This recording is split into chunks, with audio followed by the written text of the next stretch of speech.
So Gemini had to go to the boatyard. This short video is a whirlwind summary of 5 weeks on the hard at Kehi Marine Center in Honolulu, Hawaii.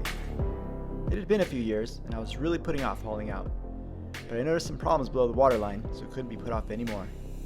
Of course, when you're hauled out, it's a little bit more work than expected.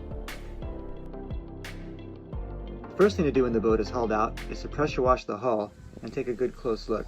I knew there were some deep gouges in the hull at the waterline from a close encounter with a broken dock. That's going to need to be fixed. There's probably going to be some blisters too. There usually are a few. The question is how many and how bad. One thing we noticed is how bad the rudder looks.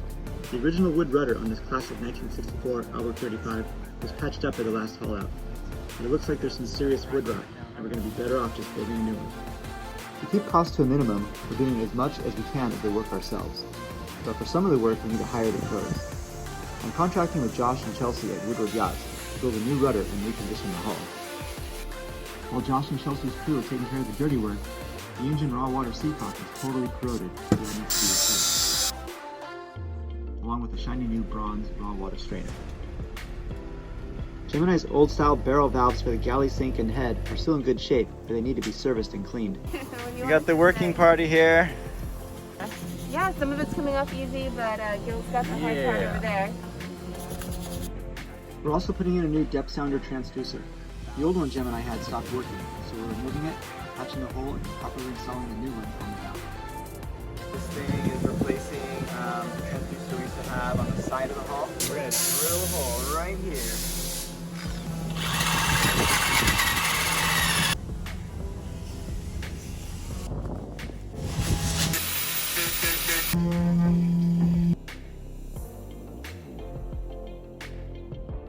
With the hull grinded down, we're able to really check for blisters.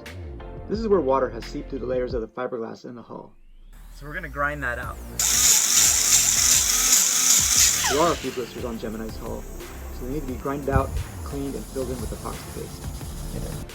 All the repairs to the hull are done with West System epoxy, mixing resin, slow hardener, and filler to make a paste that just gets smeared into the voids, making the hull as strong as ever.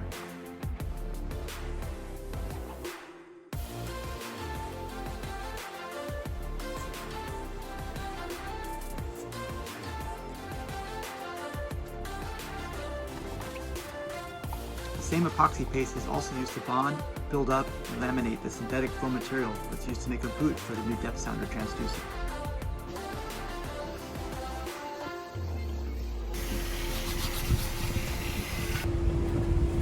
Meanwhile, the work continues with the new rudder. We're extracting the bronze skeleton from the old rudder and using it as a template to make the new one out of epoxy and fiberglass reinforced synthetic foam. What kind of foam is this again? Kusa board.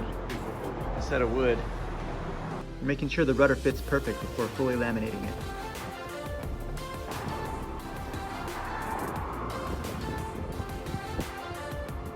The most tedious part of this haul out is prepping the hull for new paint. We got to get all this old flaking paint off and get the hull sanded down to the old bare crazed gel coat. So we're giving Gemini a complete new paint job. All the paint used to look like this. And so this is the last little bit of this that we're going to sand off. And we're going to get it all down to the bare gel coat.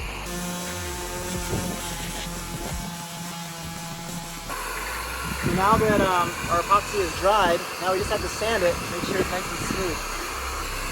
All 60 of these that we patched, we're going to have to sand.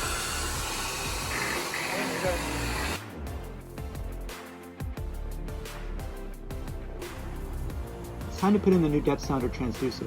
Sealing it in good with caulking, it sits just right in the new boot that we made.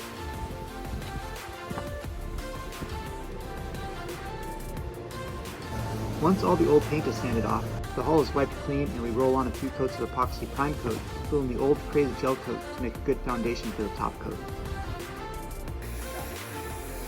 The prime coat has to be thoroughly sanded smooth between coats.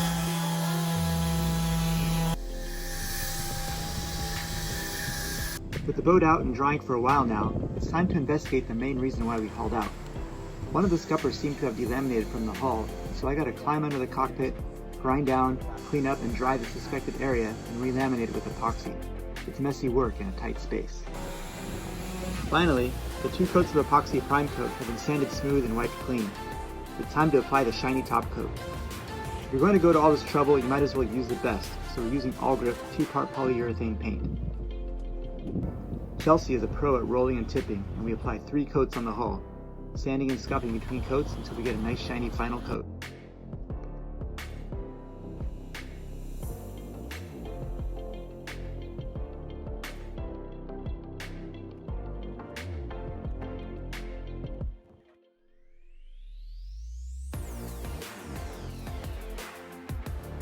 With the All Grip dry, it's time to finish up the bottom. We sanded all the blister patches smooth, and so now we have to apply 2-part epoxy barrier coat and bottom paint.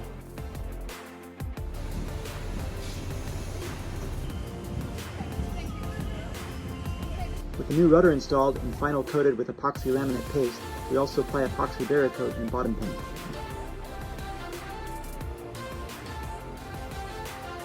The bottom paint has to go on at a certain time interval, so we put the last coat of paint on at night in the dark.